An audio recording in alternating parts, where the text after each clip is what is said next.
We are the most shameless generation the country has ever seen. और अगर हमारा ये हाल है तो मुझे हमारे बाद वाले जनरेशन की बहुत फिक्र है, क्योंकि वो तो बहुत पहले से भटक गए।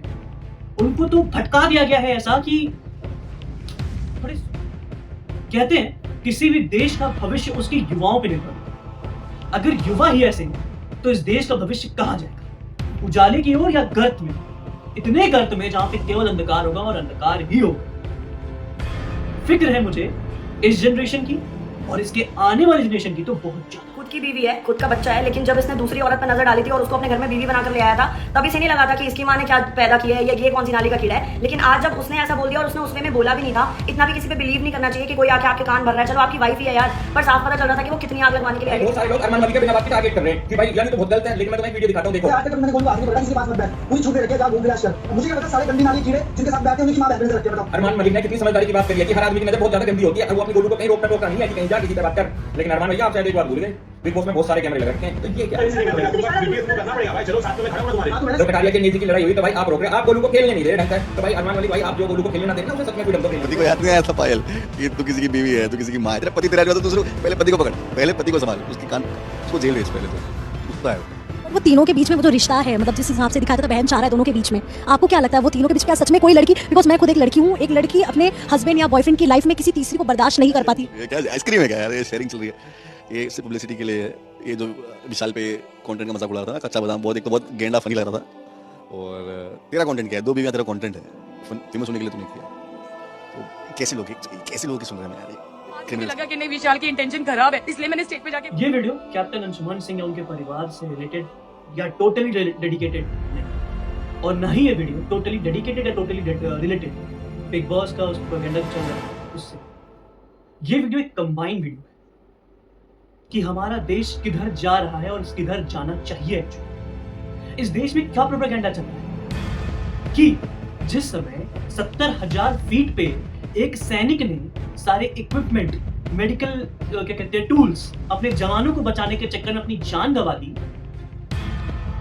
क्योंकि इसलिए कि उसका देश सुरक्षित रहे, उसमें रहने वाले नागरिक सुरक्षित रहे, आज हम चैन से सो सकें, आजादी की सांस ले सकें, किसी की दोबारा गुलाम ना बने और हमारे ऊपर भय या डर का बादल ना मंडराए, एक जवान ने अपनी जान दे दी। और ये आज की कहानी नहीं है, कई सालों से, मतलब आप मान लो कि आजादी से लेकर या आजादी के लिए भी कईयों ने जान दी, इस दिन के लिए कि इस देश का युवा अपनी लोकेलिटी में किसे इलेक्ट करना है जो उसकी लोकेलिटी में, उसके एरिया में, उसके स्टेट में काम कर सके, उसके बारे में कुछ नहीं पता। उसके बारे में तो जात और संप्रदाय वाले को ही वोट देंगे, irrespective of any party, irrespective of any culture, any caste, any religion, वो वोट उसी को देगा जो उसके संप्रदाय का। इस देश के युवा की ये सोच है, उसको ये नहीं पता कि उसके इलाके में कौन सा सही व्यक्ति है जो काम कर सकता है। वो ये सोचता है कि उसकी संप्रदाय का या उसका फेवरेट नेता मिनिस्टर बन जाएगा, उसका फेवरेट नेता कोई क्या कहते हैं एमएलए बन जाएगा। अरे ये सोचने से पहले ये सोचो कि तुम्हारी लोकेलिटी में काम करने वाला नेता तुम्हें चाहिए या तुम्हें उस नेता को बैठाना है जो बस खाली हवाबाजी करे। और ये किसी भी पॉलिटिकल पार्टी को टारगेट नहीं कर रहा हूं मैं, हर पॉलिटिकल पार्टी की यही कहानी है, इस युवा की भी यही कहानी है। उसको ये नहीं पता है कि किसे वोट करना है। एक्चुअली जहां वोट मायने रखता है वहां पे उन्हें फर्क ही नहीं पड़ता है, वहां तो बस खाली ये इन्फ्लुएंसर्स और क्या कहते हैं रैली से प्रभावित हो जाते हैं। वहां तो ये कोई विधायक भैया होते हैं जिनके पावर पे उछलते हैं और उसी को वोट दिलाते हैं। लेकिन जहां वोट की इतनी सी भी अहमियत नहीं है, उसका इतना बड़ा प्रोपेगेंडा बनाया। अरे बिग बॉस में जो भी हुआ या जो भी हो रहा है उससे युवा को क्या फर्क पड़ता है? क्या ये देश इतना वीक हो गया है? क्या इस देश के युवा का दिमाग इतना ही नैरो माइंडेड हो गया है कि एक रियलिटी शो इस देश के वीर गति को प्राप्त जो जवान है उससे बढ़कर हो गया?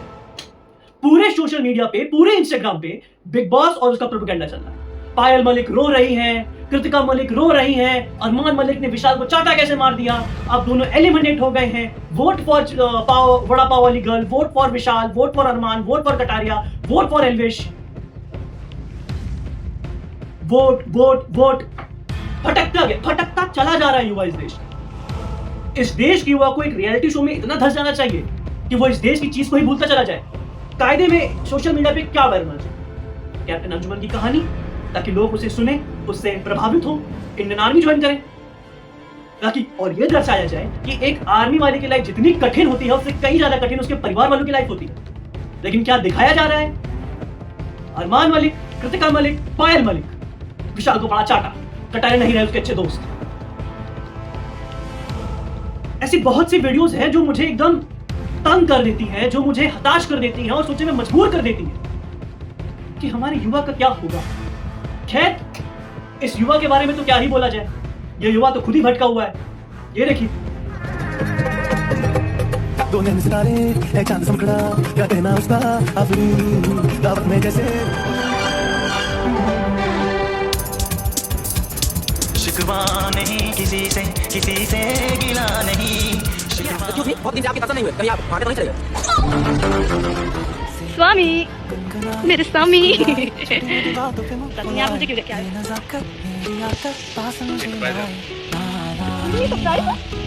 मतलब प्रैंक मैंने किया तुम्हारे ऊपर, मुझे सरप्राइज मिल रहा है। बाबा बाबा ऐसे प्रैंक तो मैं डेली करूं। सरप्राइज देने के लिए ही आया है, मैं प्रैंक नहीं आया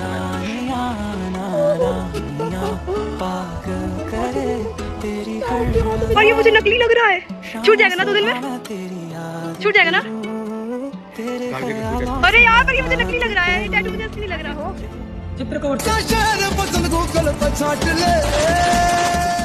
मुस्कुराए छोटी मोटी बातों पे मुंह फुलाए, ये नज़ाकत मेरी याद तक पास मुझे लाए। प्यार नहीं करते ना? क्या? बिल्कुल प्यार नहीं करते ना? तुम्हें मेरी याद आती है ना, तुम मुझसे बिल्कुल प्यार करते हो। हमें प्रूफ चाहिए कि तुम मुझसे प्यार करते हो या नहीं। देख, क्या देखें? देख। क्या देखें इसमें? अच्छा, मेहंदी का कलर दिखा रहे हो। अरे वो तो मेहंदी अच्छी निकल गई थी। कलर बहुत प्यारा है मेहंदी का, इसका मतलब ये मुझसे प्यार करता है।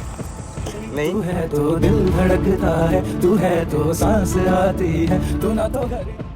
चित्रकूट के गुंडे हैं, कुछ प्रयागराज के गुंडे हैं, कुछ ने तो जो है लव को, प्यार को ऐसा एकदम जैसे कंटेंट बना दिया है। क्या होता है प्रेम?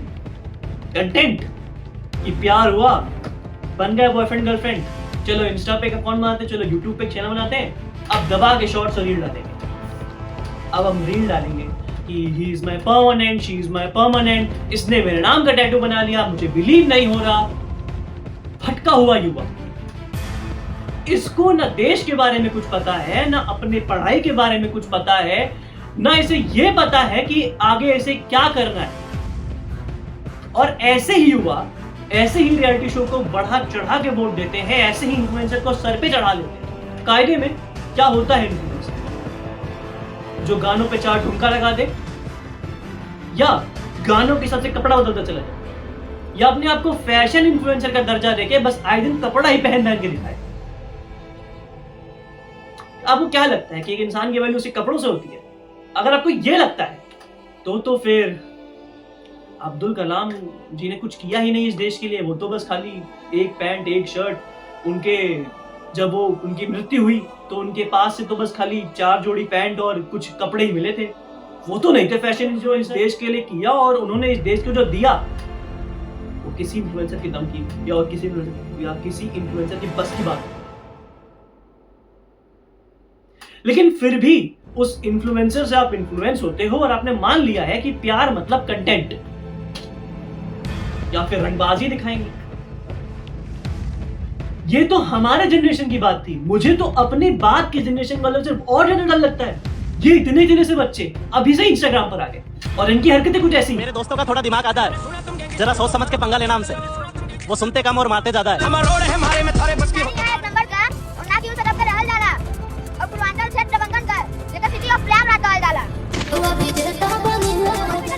भाई भाई बोलना बेटा बोलना। आज ये क्या तुम तो डायमंड? ये बच्चे पहनते गोल्ड, अपन डायमंड पहनते हैं। तेरे को मालूम है क्या? 4.5 पेटी का है। तेरे भाभी के लिए और 3 किलो मंगाया मैंने डायमंड। हल्के आदमी नहीं है अपन, बहुत भारी इंसान है। तेरे को पता नहीं क्या? हाँ भाई चल जाओ क्या? हाँ भाई मिलता मैं लव यू। और जब मैंने उसके दिल में अपने लिए नफरत देखी तो मैंने उसके लगाए हुए सारे इल्जाम कबूल कर लिए। जिस क्लास में इन सबको स्कूल जाके पढ़ाई करनी चाहिए, कार्टून देखना चाहिए, अपने माता पिता के साथ संस्कार सीखने चाहिए, उस उम्र में ये ऐसी रील बना रहे हैं। और इनको लगता है कि ये सब करके कितना कूल हो जाऊंगा मैं, कितने ज्यादा फॉलोअर्स हो जाएंगे मेरे, मैं तो सेलिब्रिटी बन जाऊंगा। एक तो जितने इंस्टाग्राम वाले इन्फ्लुएंसर्स हैं ना, उनसे क्लियर कट एक बात समझ लो, तुम जो कर रहे हो वो एक्टिंग नहीं है। तुम जो कर रहे हो अपने को सेलिब्रिटी तो मत ही समझो। तुम में और सेलिब्रिटी में जमीन आसमान का फर्क है।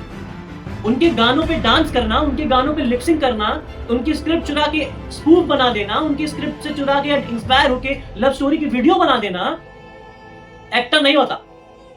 अगर तुम इन सब इन्फ्लुएंसर से क्या कहते हैं इन्फ्लुएंस होकर अपने को एक्टर समझते हो, या जितने भी बड़े बड़े इन्फ्लुएंसर अपने को एक्टर समझते हैं, तो वो अपने आप को तो उल्लू बना रहे हैं, लेकिन अपनी 1 lakh, 1.5 lakh, 2 lakh, 1 million following list वालों को भी उल्लू बना रहे हैं। अंत में बस खाली मैं इतना ही कहूंगा कि इस वीडियो का जो मोटिव था बहुत क्लियर मोटिव था। इस वीडियो का मोटिव बहुत सारा व्यूज कमाना नहीं, इस वीडियो का मोटिव बहुत सारी सिंपैथी गेन करना नहीं, और इस वीडियो का मोटिव ये भी नहीं है कि कैप्टन अंशुमन सिंह की बात करनी तो अब उनके नाम पर व्यू छापेगा, और इस वीडियो का ये मोटिव भी नहीं कि ये फेम कमाएगा अलग अलग इन्फ्लुएंसर को टारगेट करके। जी नहीं, मैं उनमें से नहीं।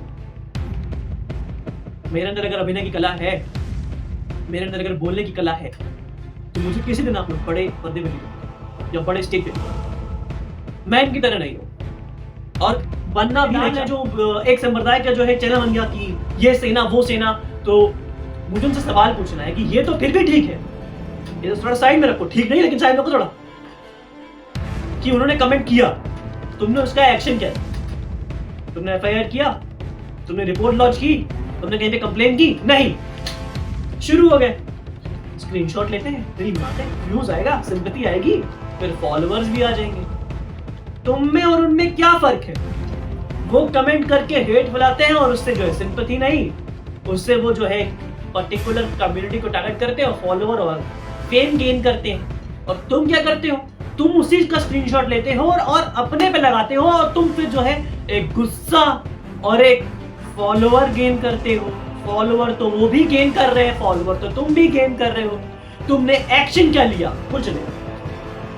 एक फेसबुक पोस्ट पे कमेंट हुआ था, बुरा था, बहुत बुरा था, नहीं होना चाहिए, लेकिन तुम्हें उसको फेसबुक पोस्ट को निकाल के एफआईआर करनी चाहिए। किसने की एफआईआर? सबने लगा दिया वही स्क्रीनशॉट। अब पूरे इंस्टाग्राम पे बिग बॉस के साथ यही आ रहा है। भाई तुम्हें बुरा लगा, मैं मानता हूं, बुरा लगना भी चाहिए, लेकिन तुम्हारा एक्शन क्या होना चाहिए? तुम्हारा एक्शन ये होना चाहिए कि तुम्हें अगर बुरा लगा और वो गलत है, तुम्हें एफआईआर लॉन्च करनी चाहिए, तुम्हें उसके ऊपर केस करना चाहिए। तुमने क्या किया? तुमने कहा कि मेरा तो खुद का पेज है, चलो थोड़ा सा फॉलोअर गेन कर लिया जाए। क्यों? क्यों? फिर तुम में उनमें जमीन आसमान का फर्क नहीं, इतना रज भर का फर्क भी नहीं है।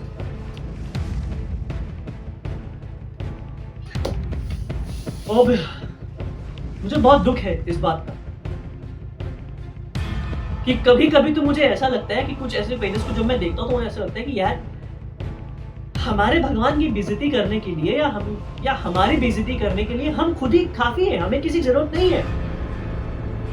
किसी वीडियो पे किसी ने भद्दा कमेंट कर दिया किसी की आस्था को लेके, या कोई ऐसी वीडियो बन गई जो प्रैक्टिकली गलत है, जो फैक्चुअली गलत है, जो आस्था को भी ठेस पहुंचा रही, उसको उठाते हैं और हम कहते हैं, मैंने कुछ पेजेस देखा, वो कहते हैं कि भाइयों